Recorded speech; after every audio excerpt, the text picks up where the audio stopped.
project in the shop. This time we have an old Lafayette Tube amplifier made in Japan. Kind of a rare bird. It runs a pair of 6L6s and a pair of 12-inch Jensens. It's really cool, but right now, of course, it's got a problem. A little bit of hum. So let's take a look at it and see what we find. So here's the back of the amp. There's those Jensens I was telling you about. And down here on the bottom is an Accutronics reverb tank. This thing looks pretty much stock. The only thing I saw that appears different is that tube socket right there on that 12AX7. It looks different because all the other ones have these retainers and that one doesn't. So when I pull the chassis out, we'll take a look and make sure that it was installed properly. But what's really cool is these old Jensens, they're original. They got those cool numbers that they did back in the 60s. Alright, so here's the main problem. First off, they're Chinese tubes, so I'm going to go ahead and let them run so I can show you this. But if you look right here, you see those red marks? That's this thing going warp drive, like extreme bias problems. You can also see a blue glow to the tubes, indicating they're gassy. So I'm guessing that either the tubes are just bad or we got a bias problem. So I'm going to shut it off and we'll take a look under the chassis. So here we are underside. Give her a little inspection. You can see it has those old original Japanese caps there. Alright. And somebody's been in here changing a lot of capacitors, resistors and things. That tube socket that I was suspecting, it has been changed, but it's a good old vintage ceramic, so I'm going to leave it. The pots in here all look stock.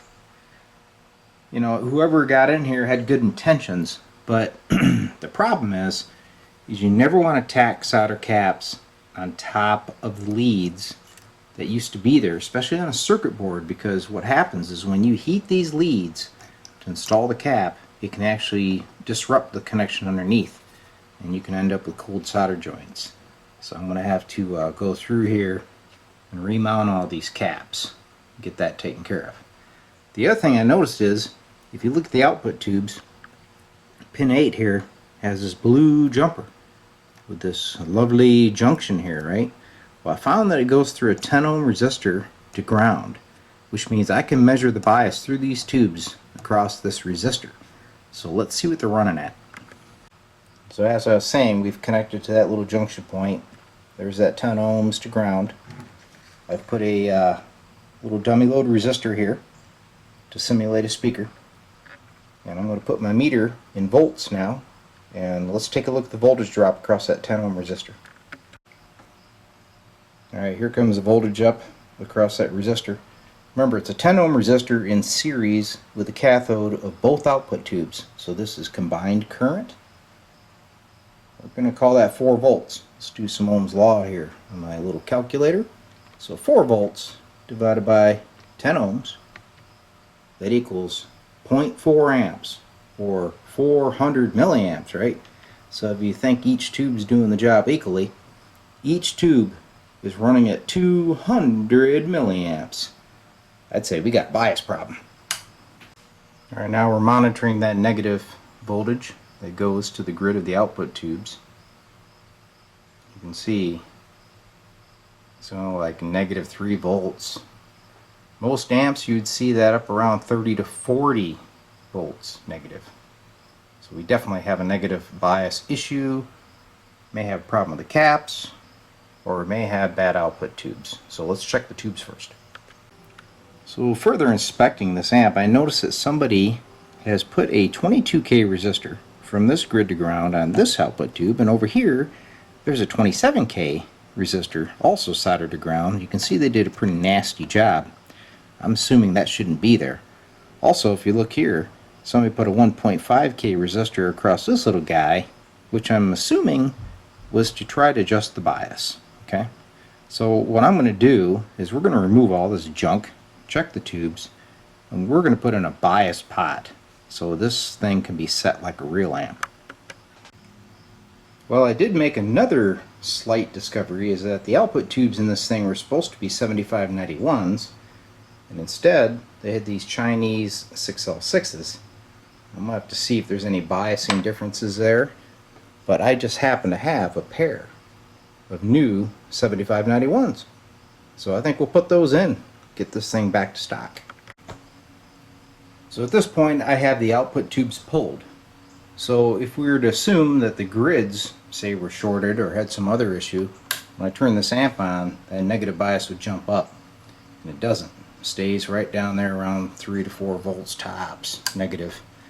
So we have a negative bias problem. We're going to fix that, and then we'll put in the tubes. Alright, I've removed the added on grid resistors and also the little tagged on resistor here. And I checked out the bias circuit, and here's what it is. So you can see a little diode there. There's an 8K resistor, a 10K resistor, a couple 220s feeding the output tubes. Okay, so what I'm going to do is I'm going to change this 8K resistor to a 10K pot, and we'll see if our bias comes back. The caps have been changed, everything else looks okay. I think that the grid voltage was being pulled to ground by those added resistors. I think somebody was trying to tweak bias for the 6L6s. But since I'm putting in the 7591s, I'm going to rewire these sockets the way they should be, and then we'll see if the bias comes in and those tubes are happy. So I did notice, here's another added resistor and another added cap. Somebody is really struggling to get the bias right on those 6L6s versus the 7591s. Well, I've got the output tube section here cleaned up. Got our bias pot now. But before I fire it up, I was looking at these coupling caps here. I noticed that this guy put in 0.47s at 250 volts. Well, that's not good because there's probably about 400 volts on these caps, so they got to come out. The output tubes are wired as stock for the 7591 tubes.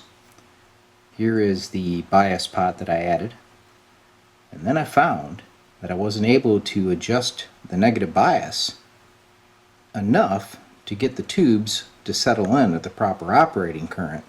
And what I found out is that the selenium rectifier here was leaky. This is the original one. So I added a standard 1N4007 diode in its place. Boom! The negative bias jumped up about 10 volts and the tubes were able to be dialed in.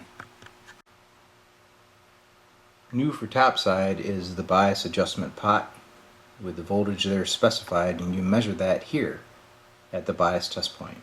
I also added these little spring-loaded tube retainers to keep the tubes in place. I still have to adjust the springs as they were intended for EL34s.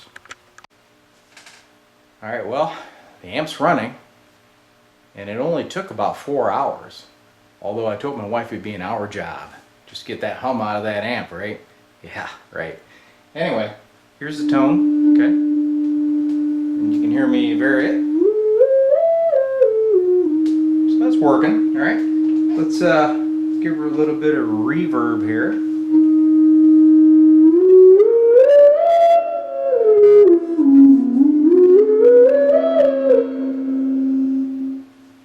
So that's working. And it also has a nifty little tremolo circuit.